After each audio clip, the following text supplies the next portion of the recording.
Bismillahirrahmanirrahim. Assalamualaikum warahmatullahi wabarakatuh. Alhamdulillahirabbil alamin. Wa bihi nasta'inu ala umuri dunya waddin. Wassalatu wassalamu ala asyrafil anbiya'i wal mursalin. Sayyidina Muhammadin wa ala alihi wa ashabihi wa man tabi'ahum ila yaumiddin. Qalu subhanaka la ilma lana illa ma 'allamtana innaka antal alimul hakim. Amma ba'd. Wa qad qala al-musannif rahimahullahu ta'ala wa nafa'na wa iyyakum bi 'ulumihi fid dharain amin. Haddatsana Abul Yamani Al-Hakam bin Nafi' qala akhbarana Syu'aib an Az-Zuhri qala akhbarani Ubaidullah bin Abdullah bin Utbah bin Mas'ud anna Abdullah bin Abbas akhbarahu anna Aba Sufyan bin Harb akhbarahu anna Hiraqla arsala ilaihi fi rakmin min Quraisy wa kanu tijaran bisyami fil muddati allati kana Rasulullah sallallahu alaihi wasallam madda fiha Aba Sufyan wa kuffar Quraisy. Baik, ila akhir hadzal hadis. Alhamdulillah, malam ini kita akan melanjutkan hadis ke-7 dari kitab Fadhilul Wahyi yang pada pertemuan yang lalu telah kita sampaikan bahwa hadis ini sebenarnya bercerita tentang Abu Sufyan yang pada waktu itu masih dalam kondisi belum masuk Islam. Ya, beliau dicari oleh Herakles atau Herakla dalam bahasa Arabnya. Ya, Heraklius mencarinya untuk menanyakan siapa itu Muhammad, siapa itu orang yang mengaku dirinya nabi, yang diistilahkan di sini Malikul Khitan atau Mulkul Khitan, raja yang dikhitan atau disunat. Jadi ini ibarat sebagai orang Islam. Tidak ada suaranya, Ustaz. Innalillahi wa inna ilaihi raji'un. Ya. Baru dibuka, ya. Baik, terima kasih. Ini adminnya juga ini tidak memperhatikan ini kalau suara saya tidak ada. Baik, terima kasih. Ya, jadi mohon maaf, jadi ini masih kelanjutan ya, masih kita lanjutkan hadis ke-7 dari hadis Sahih Bukhari. Ya, hadis ini alhamdulillah telah kita informasikan bahwa bercerita tentang Abu Sufyan yang masih belum memeluk Islam pada waktu itu. Jadi ini ada sebenarnya dalam bahasa ulumul hadis itu tahammul wal ada. Ya, jadi ketika orang menerima hadis, boleh dia, jadi dari faktor ini ya, faktor usia misalnya, belum balik, atau dia belum masuk Islam.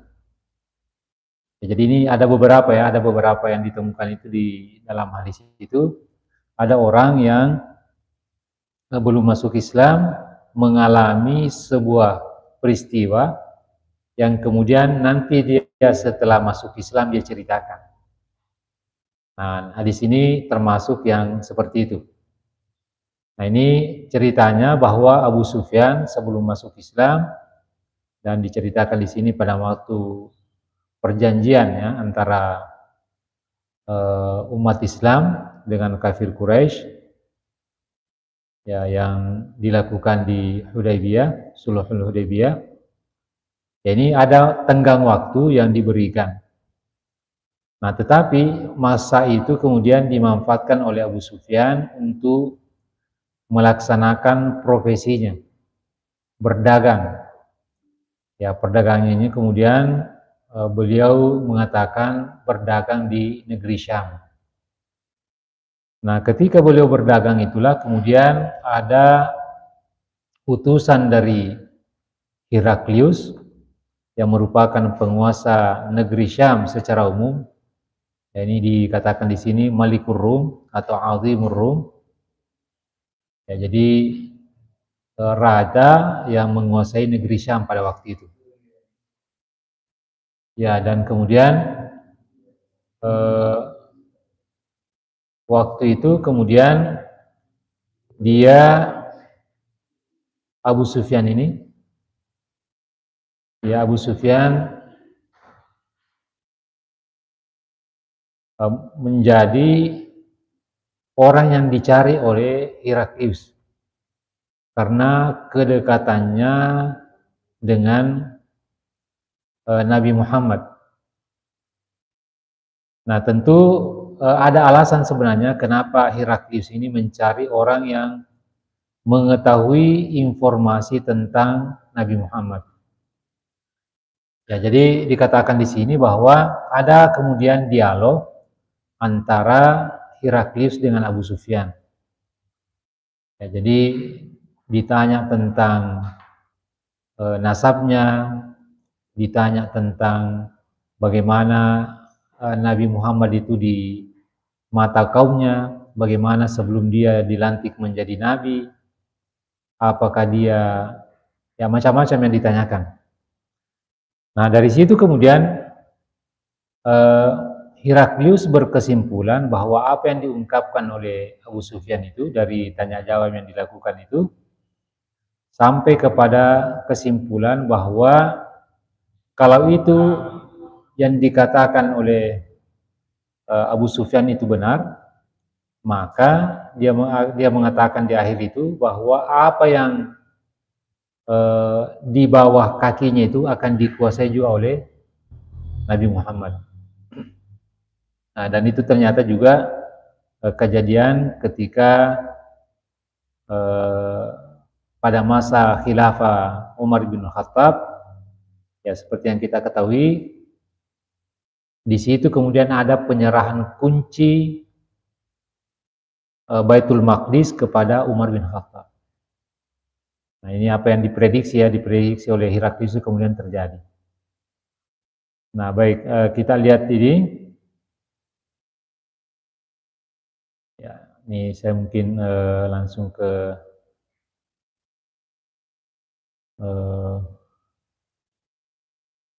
penjelasannya lebih jauh.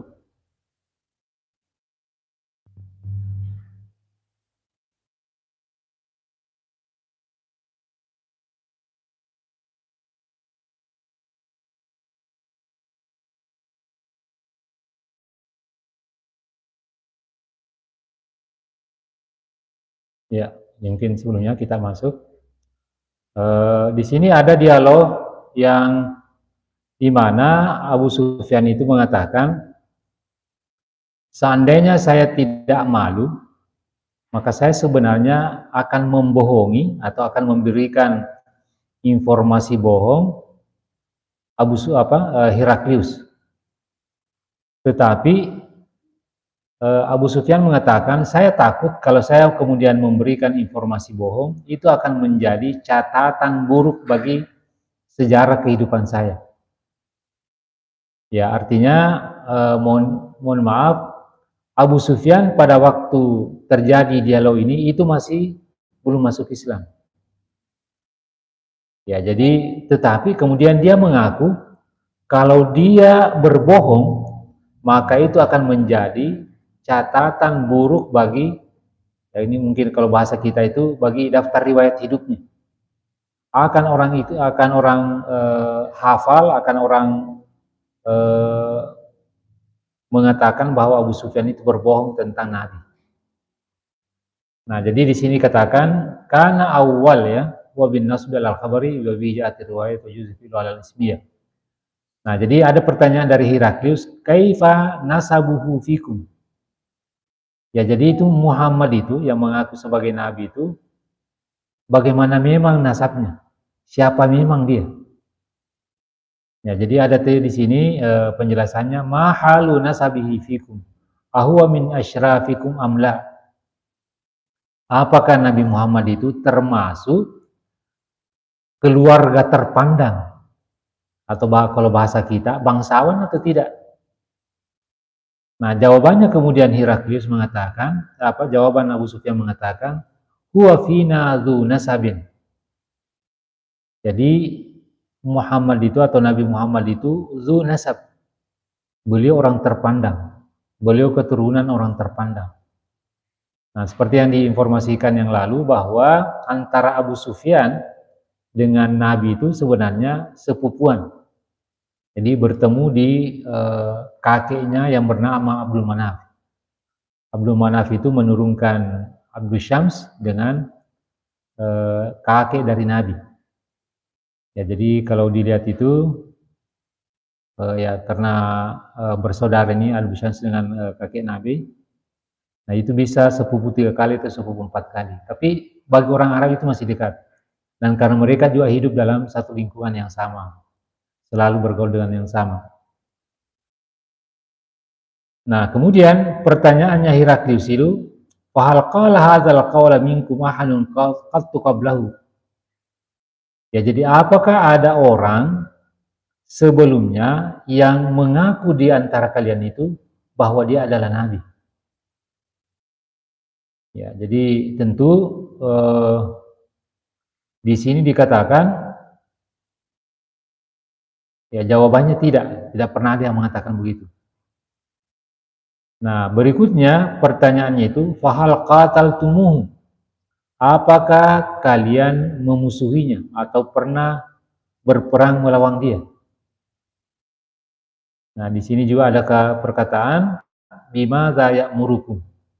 Apa yang Nabi itu perintahkan bagi kalian? Ya, jadi pertanyaan-pertanyaan yang ini yang dipertanyakan ini pertanyaan yang sangat mendasar yang kemudian melihat bahwa ini mungkin pertanyaan yang oleh Heraklius kemudian diberikan kesimpulan. Nah, pertanyaan berikutnya di sini adalah fahal kana min abaihi malik? Apakah sebelumnya ada di antara kakek moyangnya atau neneknya itu raja? Ya, jadi ini pertanyaannya itu. Nah, tentu kita melihat bahwa kalau bahasa raja mungkin ya, jadi nabi itu merupakan keturunan orang pilihan. Ya, salah satu di antara penguatnya itu atau yang mengatakan itu beliau adalah orang yang menguasai Mekah pada waktu itu adalah penguasaan kakek neneknya terhadap Ka'bah. Ya, jadi Nabi lah yang kemudian menguasai itu. Nah, pertanyaan berikutnya oleh Heraklius, wa asyrafun nasi taba'uhu? Apakah orang bangsawan atau orang-orang terpandang yang mengikutinya atau bukan? Nah, tentu di sini dikatakan jawabannya itu banyak di antaranya itu yang Rasulullah SAW itu mengikuti itu bukan orang bangsawan, ya, tetapi orang-orang yang banyak di antaranya itu bahkan hamba sahaya.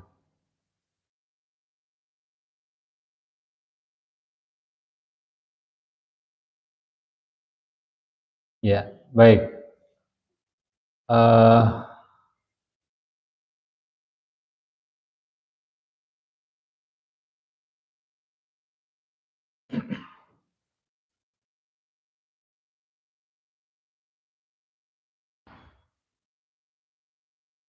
Nah, berikutnya dilihat di sini bahwa Rasulullah SAW menyuruh untuk melakukan sholat.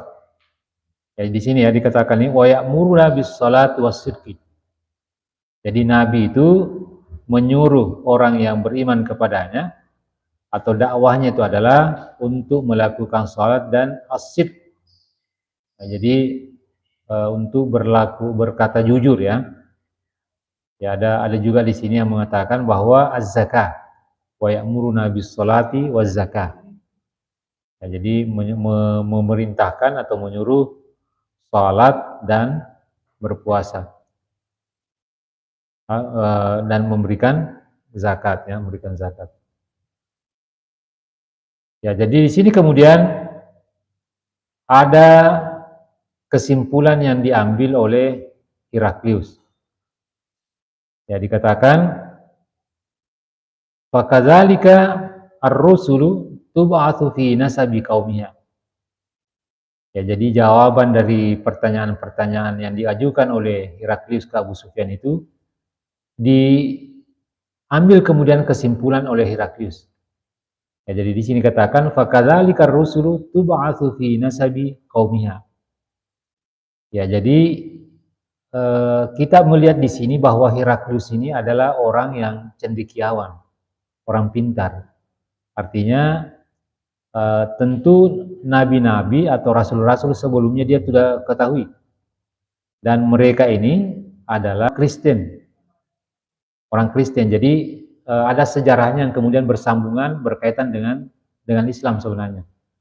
Nah, tentu di sini dikatakan fakadzalika rusulu tub'atsu fi nasabi qaumiha.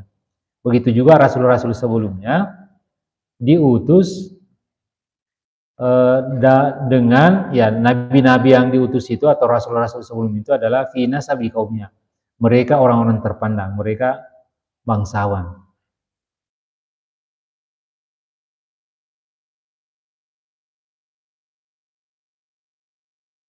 Ya, baik. Berikutnya ini karena kita mengikuti apa yang ditulis oleh Ibnu Hajar al-Asqalani. Ya, pertanyaan berikutnya yang ditanyakan dan diberikan konklusi atau kesimpulan kemudian fadzakarta anna du'afa'ahum ittaba'uhum. Ya, jadi jawaban dari pertanyaan Heraklius, apakah orang terpandang atau orang-orang bangsawan atau orang-orang lemah, orang-orang miskin yang mengikutinya? Jawabannya Abu Sufyan adalah du'afa'u, artinya lebih banyak orang-orang yang lemah yang mengikutinya. Nah, kesimpulan yang diambil oleh Heraklius bahwa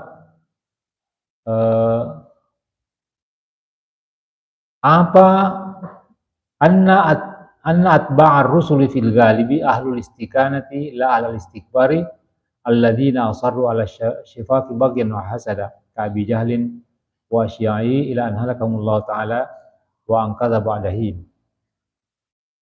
Wa kadzalika al-iman hina yukhalitu basyashatal qulub. Ya, jadi jawaban dari Abu Sufyan bahwa orang-orang lemah di antara mereka yang mengikutinya. Ya, jadi kesimpulan yang diambil oleh Heraklius bahwa begitu juga lah nabi-nabi atau rasul-rasul sebelumnya. Banyak pengikutnya atau kebanyakan pengikutnya itu adalah orang-orang lemah. Dan kemudian diberikan informasi di sini, begitulah yang namanya iman. Kalau dia sudah masuk dalam hati seseorang itu sulit untuk dikeluarkan. Ya, seperti yang kita ketahui bahwa banyak para sahabat masa-masa awal itu yang mempertaruhkan nyawanya, mempertaruhkan apa yang termahal dalam hidupnya itu, yaitu rohnya, nyawanya, untuk mengatakan bahwa dia beriman. Ya, ada yang misalnya seperti ini ya, seperti Bilal yang dijemur di tengah padang pasir, diikat kaki dan tangannya, bukan hanya sampai di situ, tetapi dia dibaringkan di batu besar yang panas dan kemudian dibaringkan di tengah padang Sahara. Dipaksa untuk dipaksa untuk keluar dari Islam. Dia hanya mengatakan, ya dalam sejarah itu dikatakan ahad.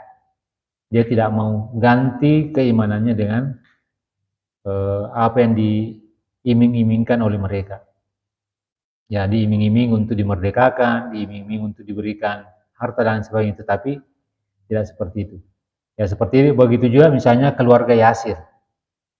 Ya, ini yang syahidah pertama itu Sumayyah, yang na'udzubillah ditusuk kemaluannya untuk disuruh keluar itu dia tidak mau. Akhirnya dia na'udzubillah ditusuk kemaluannya sampai mati. Jadi karena keimanan itu tidak bisa ditolerir. Begitulah yang namanya keimanan ketika terjadi yang namanya masuknya hidayah atau masuknya iman dalam hati. Nah, berikutnya di sini diberikan informasi, ya ini tentang perang yang terjadi antara Nabi dengan orang kafir Quraisy. Nah, tentu kita mengetahui bahwa dalam perang Badar, Nabi dikatakan menang, atau umat Islam dikatakan menang. Jadi hanya lebih 300 orang, 313 orang melawan lebih 1000 orang pasukan. Kalau menurut hitungan matematika, 300 lawan 1000, tidak akan mungkin yang menang itu yang 300. Nah, tetapi ya ini seperti yang kita ketahui, ternyata bantuan Allah Subhanahu wa taala itu menurunkan para malaikat yang membantu. Nah, kejadian berikutnya kemudian adalah ketika perang berikutnya di Uhud. Ya, walaupun secara kalkulasi militer sebenarnya umat Islam tidak kalah. Ya, tapi bagi umat ini ya, bagi kafir Quraisy itu adalah sebuah kemenangan. Kenapa mereka anggap kemenangan? Karena itu dia ya, ada tukang panah yang dipasang Nabi di Jabal Uhud, itu terpengaruh kemudian dengan banyaknya harta yang bergelimpangan yang mereka panah. Nah, Nabi mengatakan apapun yang terjadi jangan turun di situ. Ternyata banyak diantaranya kemudian itu yang turun. Akhirnya datanglah Khalid ibn Walid, dia putar di belakangnya Jabal Uhud, kemudian menyerang pasukan pemanah dari belakang, berguguran. Nah, karena itulah sampai dikatakan itu Nabi terkena apakah busur atau alat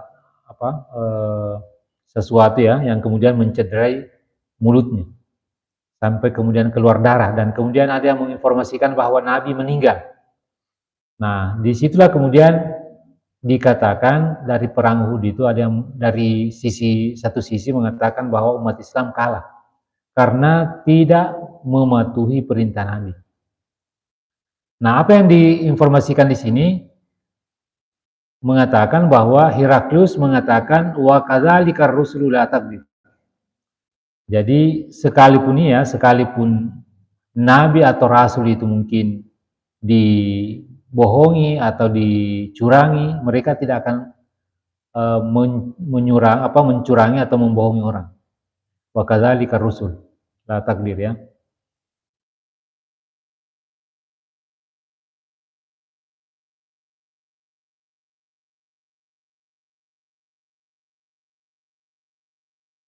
Ya, baik. Nah, kemudian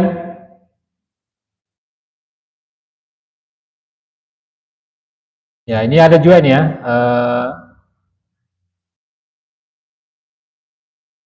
dikatakan bahwa apakah yang diperintahkan oleh Nabi itu, apakah yang diperintahkan, ya dikatakan bahwa wa fazakarta annahu ya'murukum wa yanhaakum an ibadatil authan. Ya, jadi para nabi itu memerintahkan untuk sholat, untuk memberikan sedekah dan sebagainya. Nah, jadi Heraklius mengatakan begitulah para nabi dan para rasul sebelumnya. Itu juga yang didakwahkan. Ya, sekalipun tentu yang kita ketahui bahwa metodenya berbeda, atau ada syariat-syariat di antara nabi itu atau rasul itu berbeda. Dan juga wayanhakum an ibadatil authan. Ya, para nabi juga melarang untuk menyembah berhala. Nah, di sini ya, ini mungkin saya ingin sampai kepada kesimpulan akhirnya dari Heraklius ini. Kita persingkat hadisnya ini, bahwa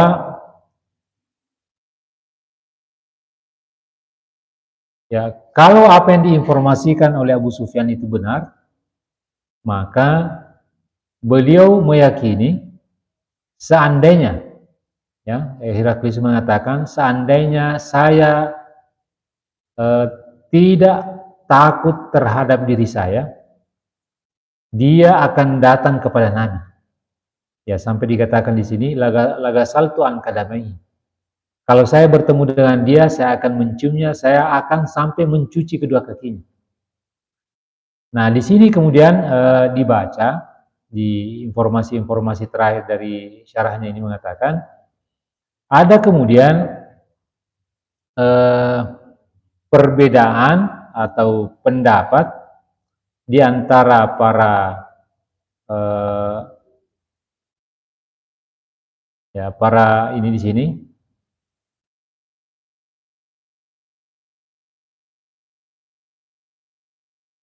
mengatakan bahwa apakah Heraklius itu masuk Islam atau tidak? Ya, apakah Heraklius itu masuk Islam atau tidak? Jadi di sini ada yang mengatakan bahwa Heraklius itu sebenarnya di dalam hatinya dia beriman. Namun karena dia takut, akhirnya dia kemudian menyembunyikan keimanannya. Yaitu satu pendapat, ya, satu pendapat ada yang mengatakan begitu. Nah, pendapat yang lain ada yang mengatakan bahwa Heraklius itu tidak beriman. Dan malah kemudian yang terjadi, Heraklius itu kemudian mengerahkan atau mempersiapkan pasukannya untuk menghadapi umat Islam. Ada dua perang yang diinformasikan itu, yaitu perang Mu'tah dengan perang Tabuk. Ya, Mu'tah itu termasuk perang yang sangat hebat antara umat Islam dengan orang Kristen yang menguasai Syam pada masanya. Nah, diketahui bahwa yang menyiapkan itu adalah Heraklius. Ya. Nah, jadi sebelumnya dikatakan wala yablughanna mulku ma tahta qalami. Jadi Heraklius telah memperkirakan, telah memprediksi bahwa apa yang dibawa oleh Nabi Muhammad itu la yablughanna mulku ma tahta qalami, akan sampai di bawah kakiku ini, di Baitul Maqdis. Ya, malah kemudian kita baca di sini penjelasannya, Heraklius kemudian setelah pergerakan umat Islam yang akan menguasai Syam, dia tinggalkan itu. Karena dia sudah yakin umat Islam akan menguasai Baitul Maqdis. Maka dia kemudian memberi salam terakhir, ya, salam terakhir kepada negeri yang akan ditinggalkan. Ya.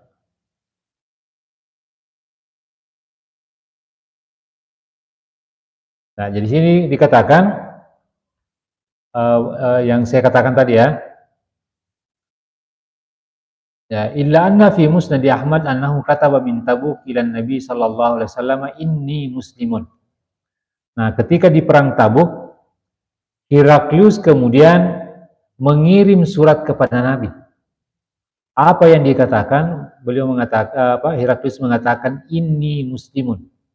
Ya, karena di suratnya Nabi kepada Heraklius itu yang dibawa oleh Dihya Al-Kilbi mengatakan aslim taslam. Masuk Islamlah, kamu akan selamat. Nah, ketika kemudian Nabi mengerahkan pasukannya untuk menyelamatkan kerajaannya, dia kemudian mengirim surat kepada Nabi mengatakan inni muslimun, saya seorang muslim. Tetapi jawaban Nabi mengatakan kazib, ya, bal huwa ala nasraniyati. dia bohong. Ya, bahkan dia masih menganut agama Nasrani. Nah, itu di hadis yang lain atau di kitab yang lain mengatakan kadzaba aduullah. Ini malah dikatakan di sini aduullah. Ya, ini musuh Allah Subhanahu wa taala itu berbohong. Ya, jadi dikatakan dia bohong ya.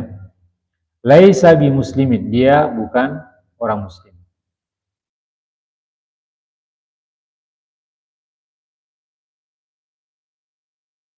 Nah, jadi tetapi di sini ya di dalam sebuah kitab yang diberi judul Al-Isti'ab fi Ma'rifatil Ashab, ya karena ada yang memasukkan Heraklius itu kalau dia masuk Islam, dia dianggap sahabat. Ya, dia dianggap sahabat. Nah, jadi sini dikatakan fa'ala hadza itlaqu sahibil isti'abi annahu amana. Al-harat tasdika lakinnahu lam yastamir alaihi wa ya'malu bimuqtadah bal syahha bimulkihi wa athara al-faniyata al-baqiyah wallahu muwaffiq. Ya, jadi di sini karena dia mengirim surat kepada Nabi secara lahiriah, dia seorang muslim. Maka dimasukkan sebagai sahabat. Nah, tetapi ya di sini pengarang Al-Isti'ab mengatakan al-harat tasdik. Secara lahiriah dia menampakkan pengakuan terhadap kenabian Nabi. Artinya dia seorang muslim dari segi lahiriah. Nah, tetapi dikatakan lakinnahu lam yastamir alaihi wa ya'malu bimuqtadah. Tetapi itu kemudian dia tidak ikuti. Nah, bal syahha bimulki wa athar al-fani alal baqiyah. Malah kemudian dia berbalik. Ya, karena mungkin tidak pernah bertemu langsung dengan Nabi. Ya, dan dia kemudian lebih memilih mempertahankan kerajaannya dibandingkan masuk Islam. Nah, jadi sini kemudian ada yang menginformasikan bahwa ada sebab Heraklius seperti itu. Ya, jadi dia nauzubillah kalau bahasa kita mungkin dilema. Kalau dia masuk Islam dan dia misalnya mau berangkat ke Madinah atau kemana bertemu Nabi, maka di tengah jalan pasti dia dicegat oleh penduduknya atau rakyatnya dan nauzubillah pasti akan dibunuh. Nah, dia kemudian berpikir daripada saya dibunuh, lebih baik dia tidak jadi masuk Islam. Ya, seperti itu ini ya alasannya itu.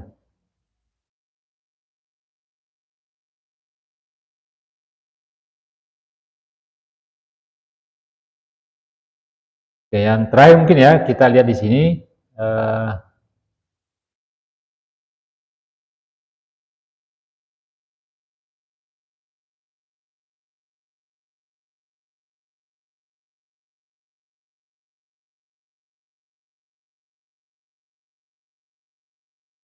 ini sebelum masuk masuk Kitabul Iman nanti.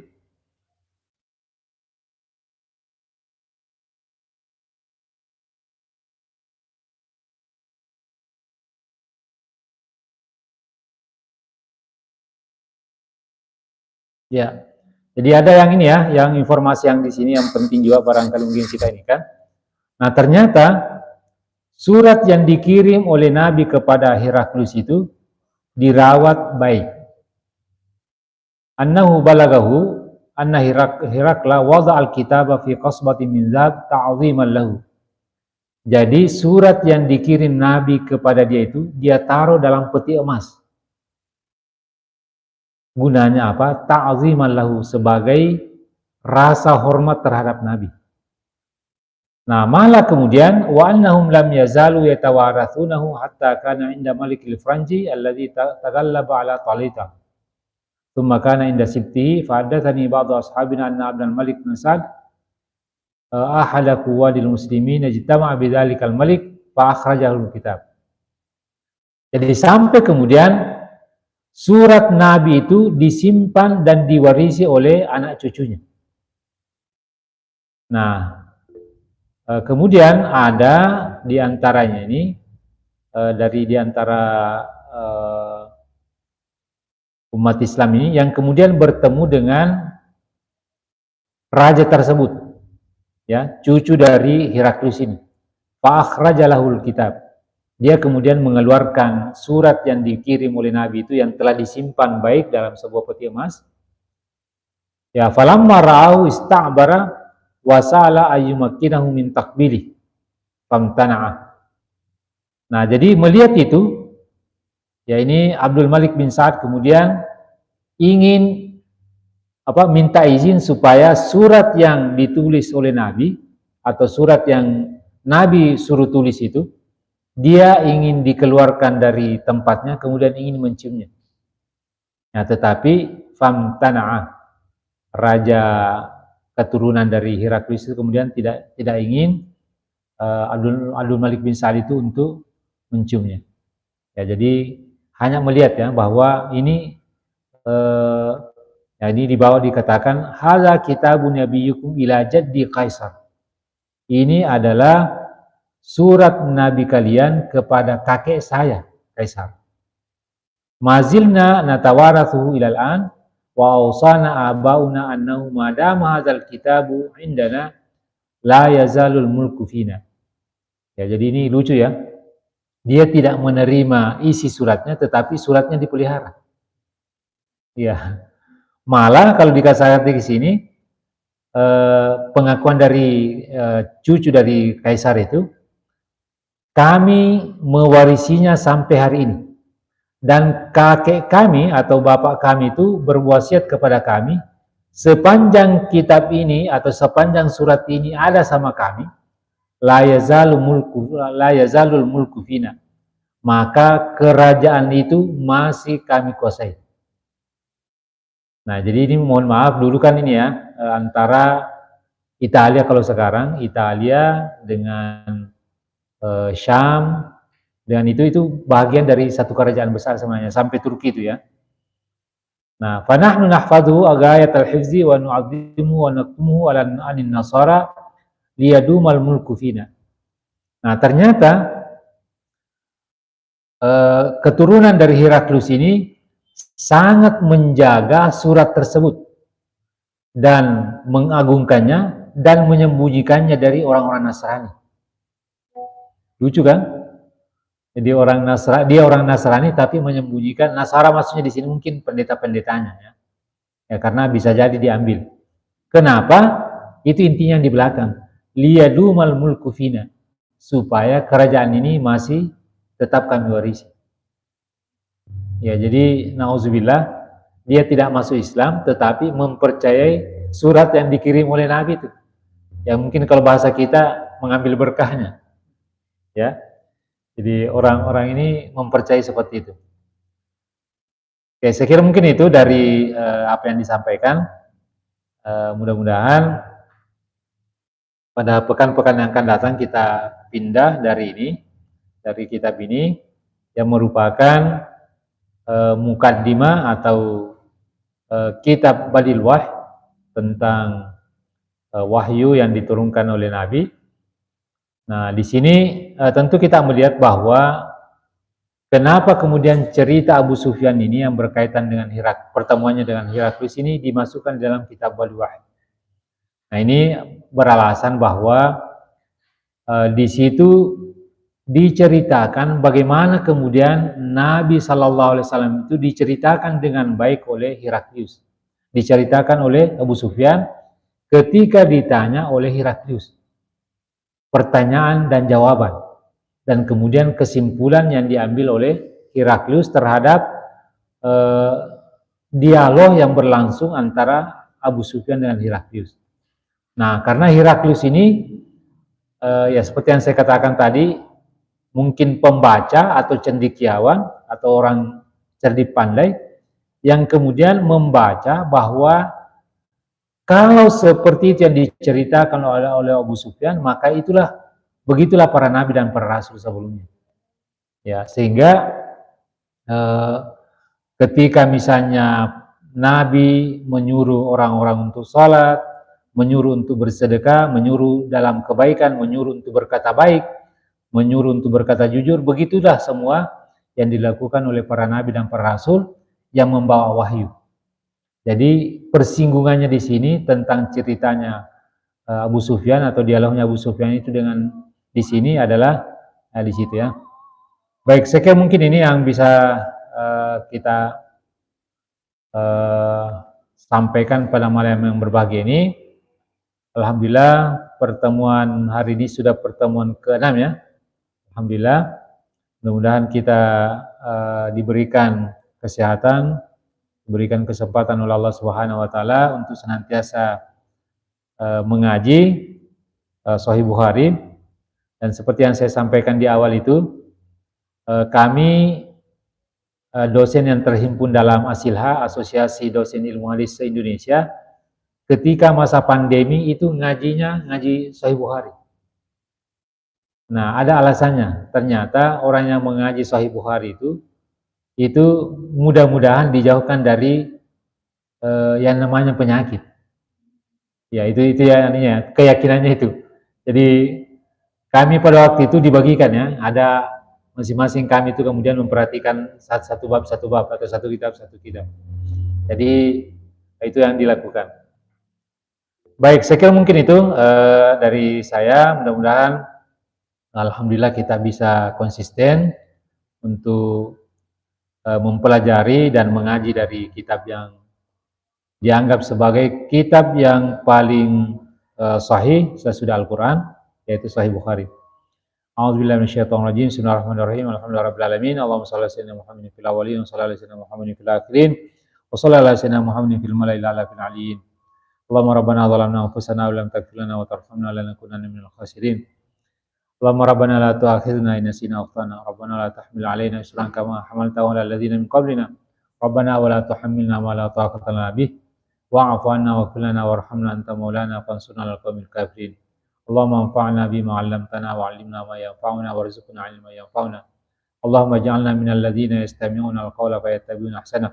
Allahumma rabbana atina fid dunya hasanah wa fil akhirati hasanah wa qina adzabannar. Sallallahu ala sayyidina Muhammadin nabiyil wa alihi wasallam. Walhamdulillahi rabbil alamin bi barakatil Fatihah.